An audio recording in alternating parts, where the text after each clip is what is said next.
here in the garage. I had some good feedback about the roller box project. I was a bit disappointed with myself in the difficulties I had drilling a couple little holes. So I went out to my friendly neighborhood hardware store and bought myself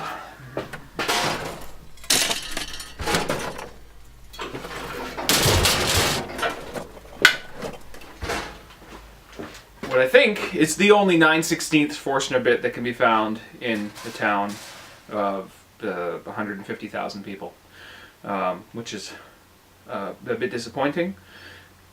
And even this is a fairly low quality. They actually had 5 or 6 hanging off the peg. The hardware store where the tool store I went to thought it would be a good strategy to not actually carry any quality tools.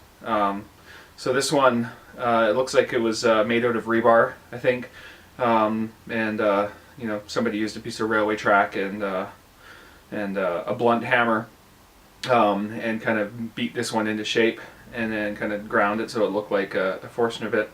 So I took it home, tried it out. Didn't drill very well. I had to sharpen it up, so it's cutting a little bit better now. So to celebrate having a proper 9/16 bit, I'm going to make another roller box. This time not for myself. I'm going to put it together, and I don't know. I'm going to make it for 3 rollers because that's what most normal people have for non-craftsman presses. I had a suggestion of putting stuff up for sale on Etsy. May do that. I don't know. I just feel like building another roller box because it's fast and easy, and with the proper tools, it's quick.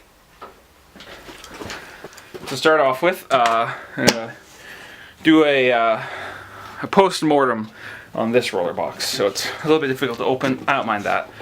I don't need to open it that often. There's the lid. Smells like formaldehyde or something. So there's a bit of a slop here. Really doesn't bother me. I kind of guessed at where to put the supports. I noticed in the last video I called them something different every time. I'll try to keep that tradition up. So they could do with being a little closer together. I still like the idea of storing the trucks on the cores, so I think I'll keep that up. I'm going to be building a 3-roller box, which is smaller, and normal rollers don't have the need for these bearings. That's a craftsman kind of specific thing, at least in the Chandler and Price world. So I don't need to leave that little space, and really I should probably do a better job. I want to put some, at the suggestion of my brother, put some pegs in here to support these bearings, which I think would look pretty nice. And that way when I pick the box up, it doesn't sound like an avalanche inside. So the new box, I'm going to make the dimension just a little bit bigger than the cores here. Assuming that they're all, for a Chandler and Price 10x15, they're all roughly the same. They're not special to the craftsman, these rollers.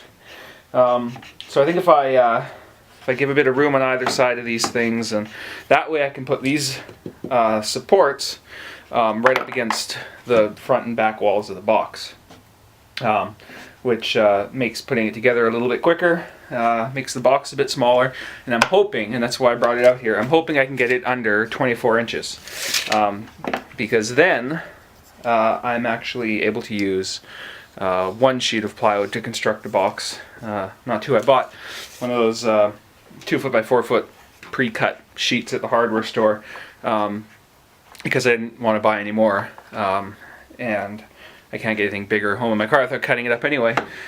And I bought nicer plywood than what I used for this. This I just used some exterior grade stuff and whatever I had laying around, but I thought, you know, I'll try to make one look a little nicer. So I just wanted to measure these. So if I make 22 inches from inside to inside, that's 23.5. Whoa, that'll work. So I can build the box. I can actually then, if I knock my box down to 7.5 for 3 rollers, I can get probably 2 whole boxes out of a 2-foot by 4-foot sheet of plywood. So that's pretty good. For the ends, I'm going to use more of that Baltic birch because I like the way it looks. And same for the roller upholding apparatus inside here.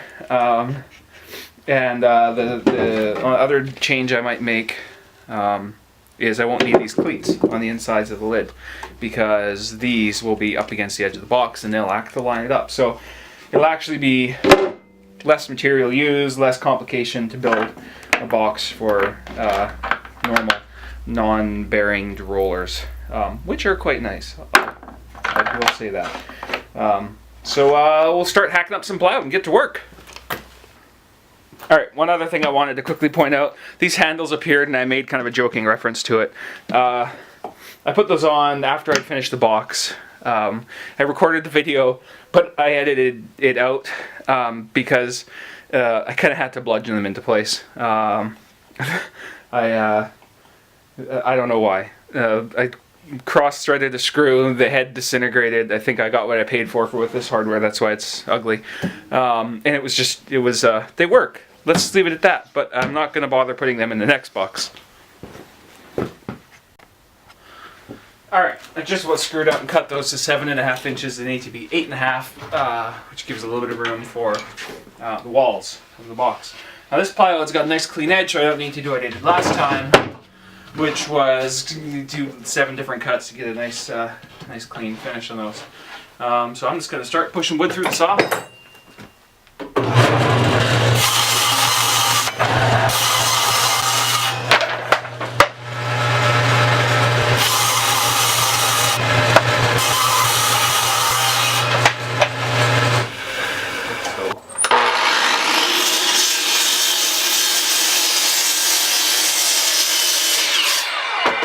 One.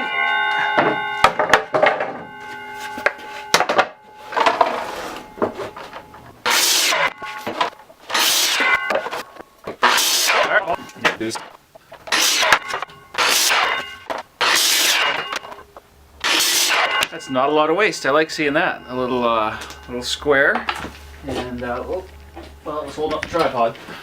And this strip is all that I didn't use out of that sheet of plywood, so that's pretty cool.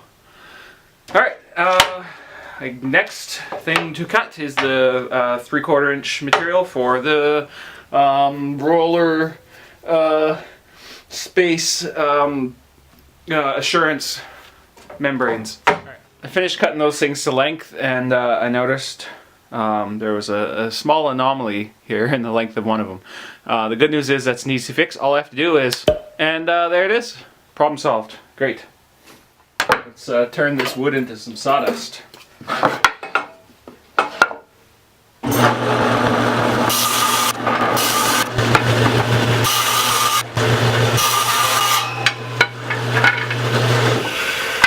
Okay, smartened up this time. I got myself a stop, so I don't have to worry about marking things and measuring them and cutting them, and I've quadruple checked all this, so I'll screw them all up the same.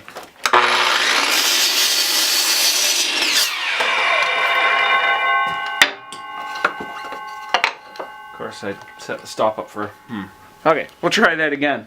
I set it up for a left-handed person, and this saw is a strictly right-handed saw.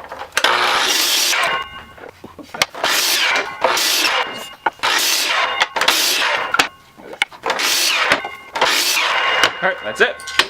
Now the fun thing about doing things 2 times is that I can speed things up. And this is a 3-roller box, so the holes are going to be the same distance from the end, and there's one plug in the middle. So I've set a stop here, and I've set a back stop. So all I need to do, slide this up to the stop, plug the hole through. Just going to make sure I'm not going to destroy my $2 Forstner bit. Nope, good to go. So I can start plugging some holes.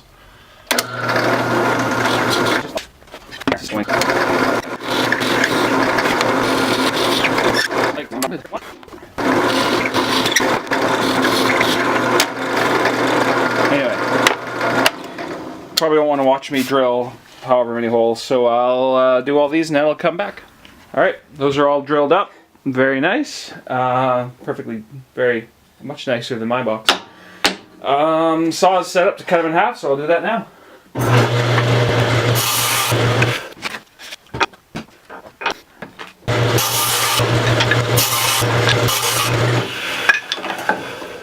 So one thing I didn't mention was before I cut those, I actually numbered them so I could match the 2 halves up again. That's 4, I guess it is. Bit of a rough cut. That's actually a ripping blade on there. But I realized I should change it after I'd set it up, and it just didn't feel like moving it again. But it's not really that bad. They'll sand out just fine. So I'm going for a slightly different approach this time than I did with the last ones. A bit more of a expedited assembly technique. I think there's still some clean on this rag. Glue, brads, yeah, much faster than screws, and in the long run, probably more sturdy. So I'll just smudge some glue on there. Oh, and I got the proper air hose out this time. The one that doesn't leak every time I move. So now, pick a nice side out. Doesn't matter. I want that side. I'll line that up. Squish it together. Uh-oh. That's a problem. I forgot I switched to bigger brads than I had in here last, so the pressure wasn't high enough. Now it is. And that one, I'll just have to hammer it in once the glue's dry, unfortunately. Alright, so I can flip this over. No, I can't because of that brad sticking out. Okay, I'm going to hammer it in now. Alright, I got that sorted out, turned around, and now I'm ready to shove the second one in. Now I have 2 different kinds of wood, so I just want to make sure I match those up. Because, you know, I screwed up earlier.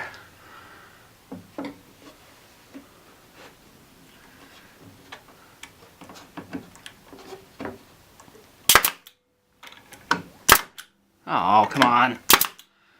This thing's just not liking me tonight. Oh. Do up the other side and then solve that problem again. A bit of glue.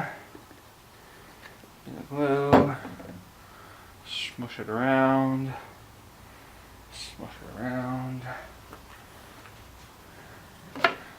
Open this thing up. Drop that in.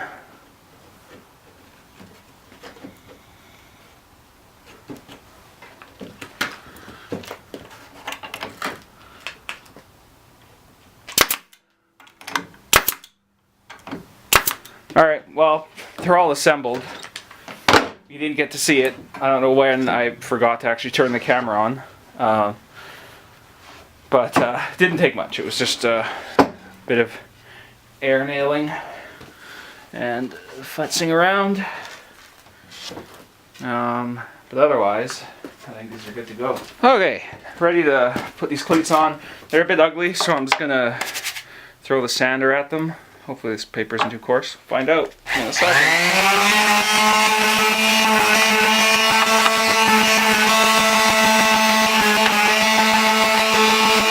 Alright, good enough. The rest I can get a little bit of hand sanding in and make them look nice and pretty. So now I'm going to figure out a way to do this quick so I don't have to sit and measure each one.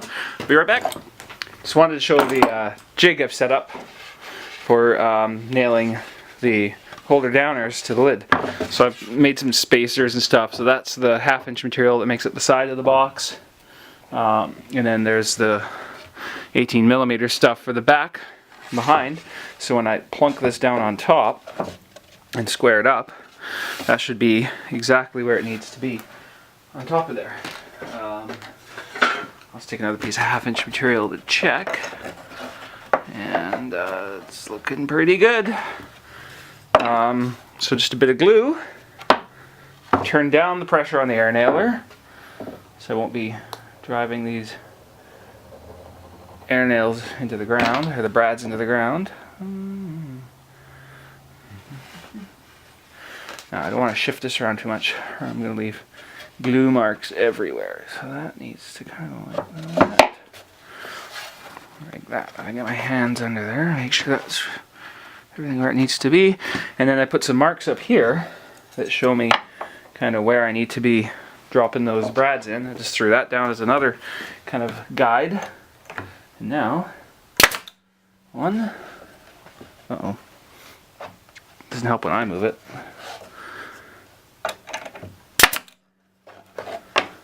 Keep that kind of guide going there.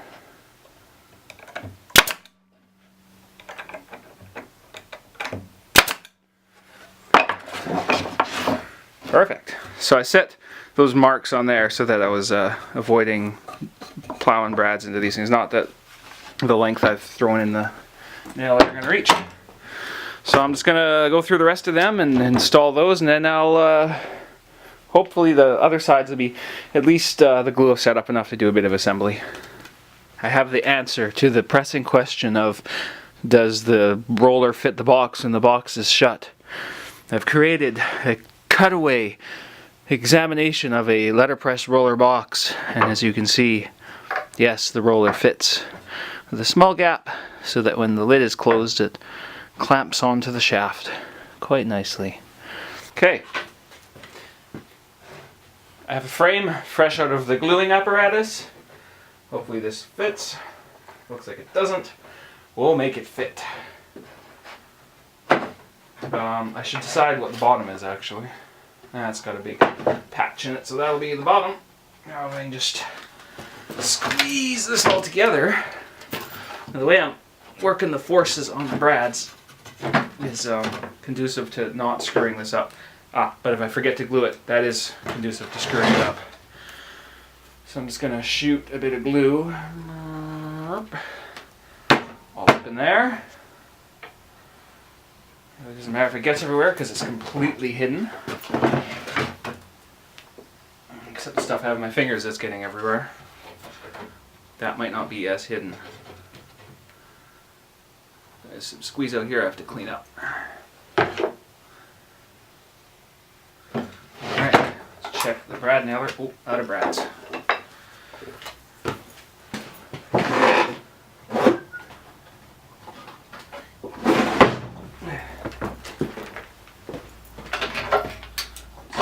In there. This is short ones. Yeah, I'm gonna stay with the short. Those long ones were a little too much to jam in. And I'm gluing everything, so it should be good. Okay. Work this kind of back and forth here.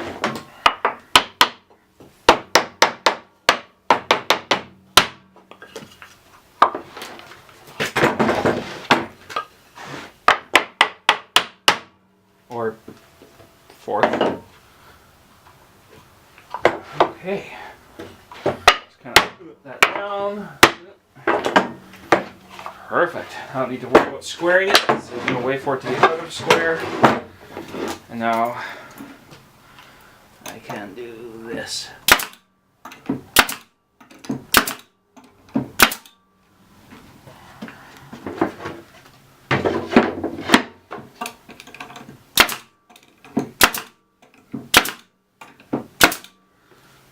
Perfect.